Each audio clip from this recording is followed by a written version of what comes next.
climate change is, of course, a very big concern, particularly for us working on rice, because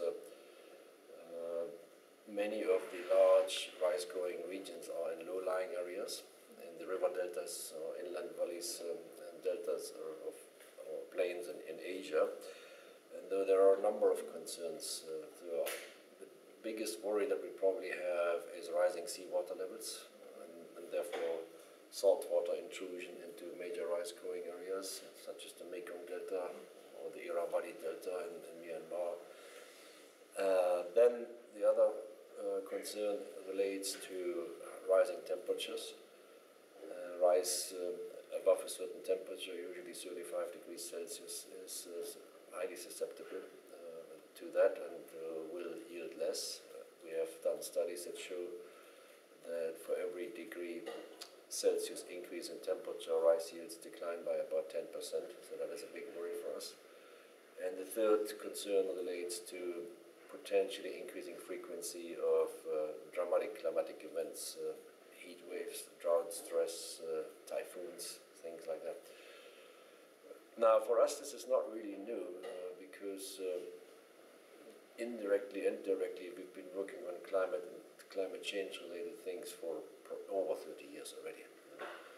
At that time, we wouldn't probably call it climate change, but we were working on it already. Every time you do breeding, you breed for adaptation to those kind of extreme conditions automatically. That is your goal. We also had already in the 1990s major studies going on assessing the impact of climate change on rice and also quantifying greenhouse gas emissions in rice. And so this is now continuing, of course, towards the development of production technologies that reduce greenhouse gas emissions.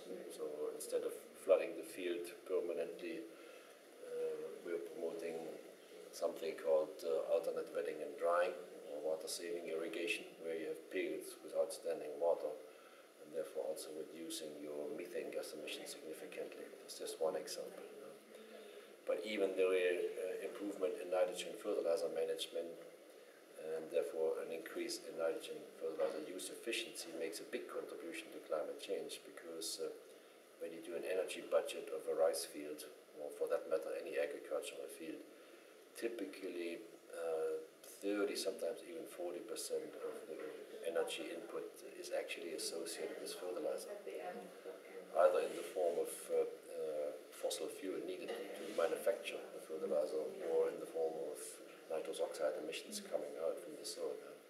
So if we can reduce this part, we also have a significant impact on reducing the overall global warming budget of the field or value chain. In recent years, we've focused more on adaptation to climate change, and we've made, I think, tremendous progress in utilizing new breeding methodologies and technologies, particularly marker-assisted selection, using molecular markers and finding very useful abiotic stress tolerance genes in the gene pool of rice.